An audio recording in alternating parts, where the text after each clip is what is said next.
Hello, this is MC Joe D of the Roundhouse Report. It's very important to keep dates at this point. Everything is so fluid with regard to Iran and Israel and Iran's recent strike against Israel 2 days ago. It is Monday, the 15th of April at about 10:45 a.m. Eastern Time. And I am making this video because I have been outraged by the press coverage, coverage of Iran attacking Israel. I have many sources. I've watched about 4 or 5 of them today, and including the live UN ambassador from Israel to the UN. I've watched many sources, and the bottom line is nobody in the world wants Israel to respond to a direct attack on their soil from Iranian soil. Now, this started with Israel knocking out the consulate next to the Iranian embassy in Syria, killing one guy that was the top dude since Soleimani in 2020. He was the most senior IRGC member, Iran Revolutionary Guard member, general, who has been taken out since Soleimani in 2024. And then in addition to him, there were 6 other top commanders that got killed too. And the embassy practices around the world are, if we have an embassy, whether it's Indonesia, whether it's the United States, whether it's London, that embassy grounds, whether it be an acre or half an acre, that is the territory of whatever country that embassy is in. So Israel has struck on April 1st the Iranian consulate in Syria and killed the 7 people I just mentioned. Since that was considered by Iran to be a direct attack on its territory, they have responded with about 300 cruise missiles, short-range ballistic missiles, and drones. And the United States, the UK, even Jordan stepped up with knocking out a lot of those. But the basic question is, what is Israel going to do in response? Which is disturbing, because everything I've watched, everything that I've read, the whole world is telling Israel, show restraint so as not to broader the wider regional conflagration. We don't want Iran, so Iran attacks Israel with hundreds of drones, missiles, etc. And then Israel's told to, according to Biden, quote, take the win. And the win is that they shot down everything, 99%. A couple of rockets hit a major Israeli air base. They killed one Bedouin young girl. Other than that, there were no casualties. So they did not launch their very sophisticated drones, because the sophisticated Iranian drones, ballistic missiles, cruise missiles go very fast. And they also left the headlights on the drones for spectacular effect, for a good photo op. But everyone's saying to Israel, show restraint. Don't create a broader regional war. It's all in Israel, right? Well, guess what? Iran, for the first time in its history, the first time in Israeli history, Iran fired 300 projectiles toward Israel proper from its own territory. That is a legitimate act of war that cannot be argued against in the international, in the UN Security Council, in many international bodies, NGOs, even people within the subsets of the UN.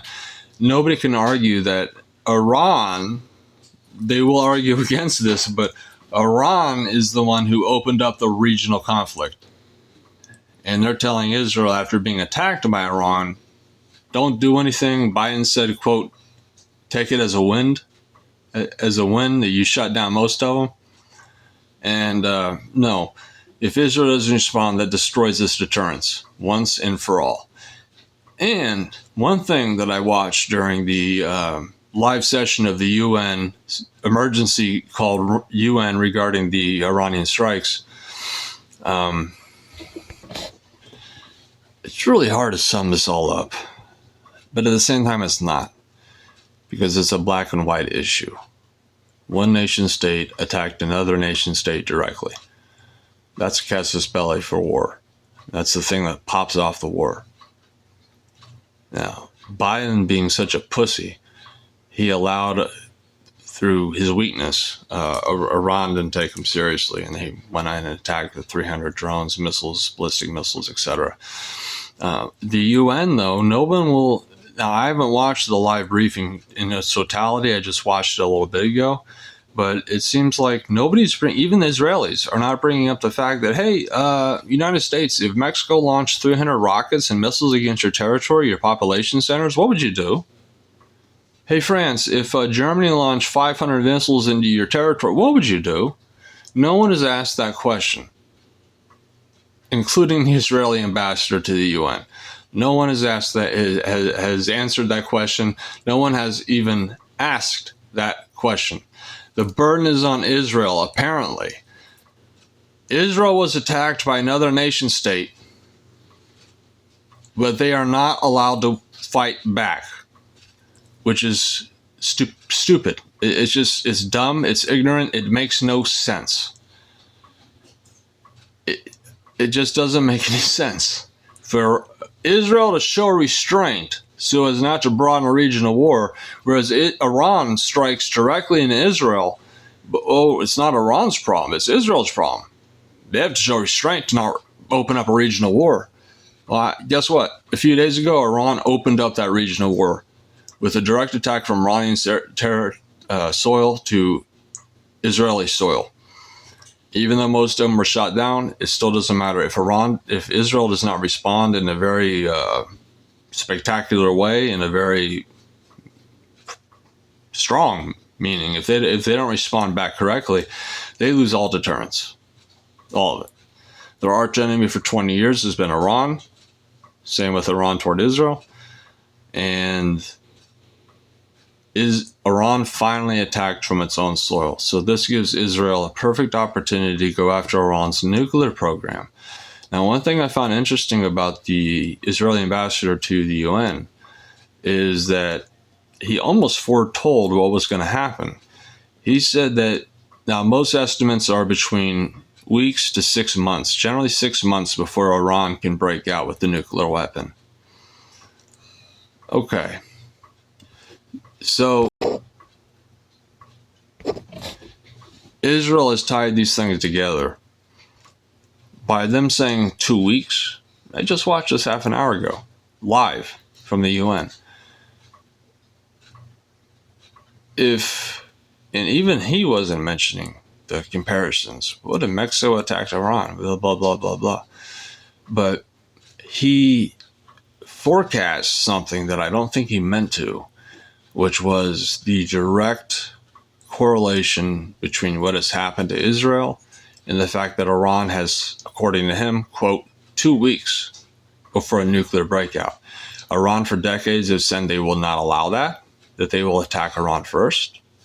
And if they're if the Israeli government is reframing this entire thing to mean that, how do I put this? I'm kind of choppy. I just woke up, haven't had any coffee. I'm trying my best to watch a bunch of shit. So Israel is being told to don't show restraint, or to show restraint. Iran was allowed to attack them with a missile blitz. It doesn't matter if most of them are destroyed. It's the point of the matter. If Israel, like I've said, if Israel does not respond substantively, then they lose all deterrence. And so what I was getting toward was the ambassador of Israel to the UN made a direct correlation, which is pretty liberal, according to security analysts around the world. They mostly say Iran has 6 months and they could develop a bomb. Israel probably knows that, but they want to tie the two together. So they come out and they said in the UN, Iran is about 2 weeks away from acquiring a bomb. Like I said, Israeli for decades has said they will not let that stand. And at the same time that Iran is about to, according to the Israelis, because again, this is a preface to war, they have to make their case.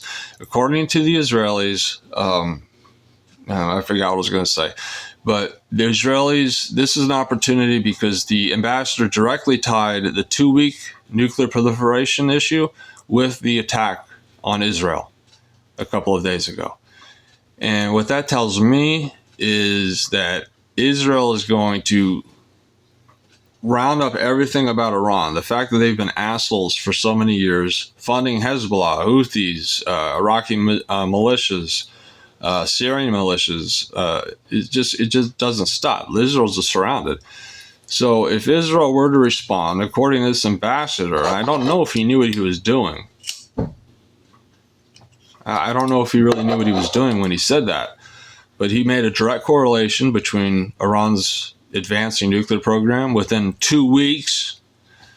Yeah, that's kind of far-fetched, but if Israel says that, that gives them even greater credibility in responding to Iran. So, what I hope happens, again, what I hope, everyone's against Israel, everyone is. So what I hope is that Israel will retaliate in overwhelming strength. One RK, I forgot what her last name is. She's a she was a former national security advisor assistant under Trump, and basically, if Israel does not directly respond to Iran in this latest incident, because again, this wasn't Hezbollah firing the rockets. It wasn't it was the Houthis took part, but it was Iran proper. And that's a casus belli for war. And nobody that I have seen has made that mention. Oh, shit. Hey, they just got attacked directly from another nation state, but Israel needs to show restraint. That's bullshit. That's the anti-Jew, anti-Israeli mentality that permeates the world. And I don't know why it does. I have my own theories, but I don't know why it does. So Israel is in a position right now, April 15th, almost 11 a.m. Eastern Time.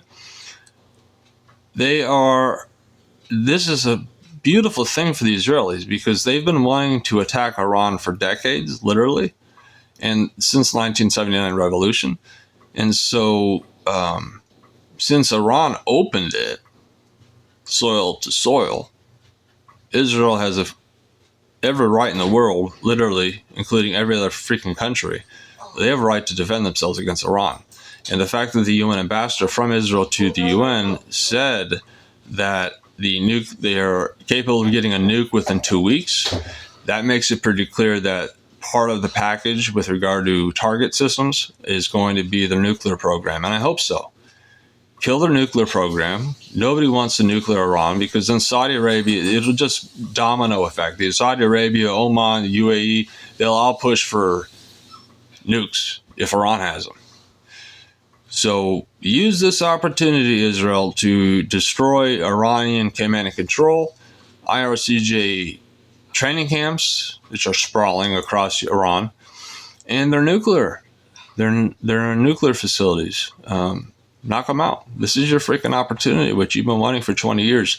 If Israel does not respond, then they will be directly responsible for Iran achieving a nuclear weapon, because this is the perfect time to attack them over that issue. And like I said, it was correlated by the UN representative from Israel. He made it very concise. Not only do we have to respond to Iran's attack, but we also need to keep in mind that they're 2 weeks away from getting a bomb, no matter how rudimentary it is. And so Israel's kind of no one's like saying, making comparisons between one state to another. They're just saying Israel needs to show restraint. Like I said before, Iran blew that up. They attacked them. They can't show restraint now. So my hope is that Biden will stop being such a pussy and pro-Iran, because at this point he's pro-Iran. I don't know how much money he's made from Iran, but he's clearly pro-Iran. He's protecting them, which is why he said the white Americans will not participate in the retaliation. He's a pussy. Anyone of us in the know with regard to foreign policy knows that. So the main issue is, what will Israel do? I think what they should do is target their nuclear program. They've given a perfect opportunity. Target Iran's nuclear program, target the command and control centers within Iran, and then destroy the Iranian Revolutionary Guard sprawling training camps throughout Iran. Hit them hard, and otherwise, if you don't hit them hard, Israel will have lost all deterrence. It's now fair game. You can attack Israel, no response. This is unprecedented. Iranian attacking Israel, and Israel will respond. They've been wanting to attack Iran for 20 years, so this is their perfect opportunity, like I said before, and we'll see what happens. Again, everything's fluid. I don't know what's going to happen. No one knows what's going to happen. So this is Jody Reinhouse out, and I hope you enjoyed this video. Please subscribe and leave a comment. All right, see ya.